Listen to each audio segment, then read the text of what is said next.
Hey, it's me, BrickJam, and today marks the beginning of possibly a new series called Is It Worth It?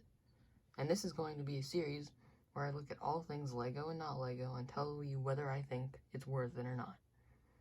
So in today's episode, we're going to be looking at Nanoblock.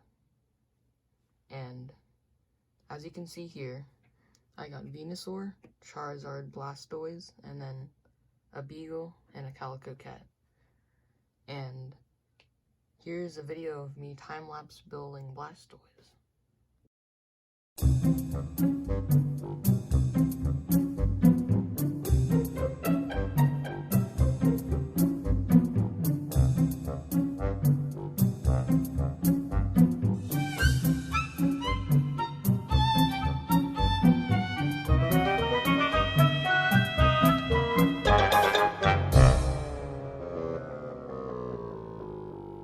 Before we move on to the pros and cons, I just wanted to show you the packaging of these sets.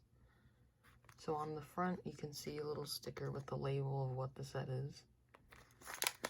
There's just some writing on the back. But it has like a Ziploc opening, which I think is pretty cool, because then you can store the extra pieces. Because, well, I mean, it does come with quite a lot of extra pieces. And then the instructions here, they fold out into the manual, but we'll talk about that in a second. Alright, starting with the pros and cons of this brand. So first of all is the themes for the pros. And as most of you know, LEGO doesn't have a Pokemon theme, so when I saw these, I just thought they were really, really cool. Because if you look here, it's kind of blocky and pixelated, which makes it look like the mini sprites in game, if you know what I'm talking about, that is. And overall, they're just really, really neat display pieces. And then the second pro is the challenge. These are not like normal LEGO sets, they're actually pretty difficult to put together. And I think the outcome is really, really nice for the challenge that the build provides, because you can see all the layers that are put together. The third pro is the quality. I did not have a single problem with any piece or the instructions or packaging or anything. As you can see, they all look completely perfect, and honestly, being an off-brand-ish, if that's what you want to call it, it's really impressive. And finally, the price.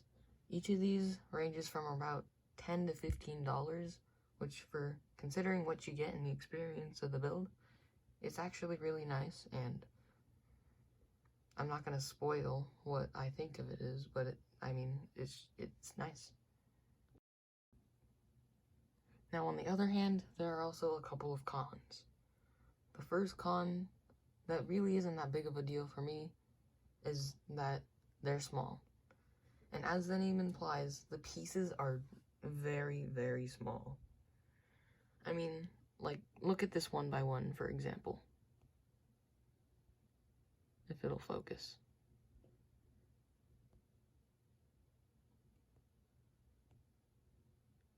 Anyways, you can see that just imagining trying to put that on, it was pretty difficult and sometimes frustrating. And you pay $10 to $15 for each, and some may say that it's too small, the outcome, but I honestly think that is perfectly fine, considering the build. Now, the second kind of annoying part about these is the instructions. If you can see, each step requires for a ton of pieces. It is not step by step, it is layer by layer, which LEGO has not done for a very long time. This is the only side, just this one large thing. The back side's completely blank. And putting the first and second layers together was definitely the most frustrating part. And that kind of loops in with the third, which is the build, which I kind of just explained, but at points it was definitely frustrating. But now for my actual opinion on these. Is Nanoblock worth it?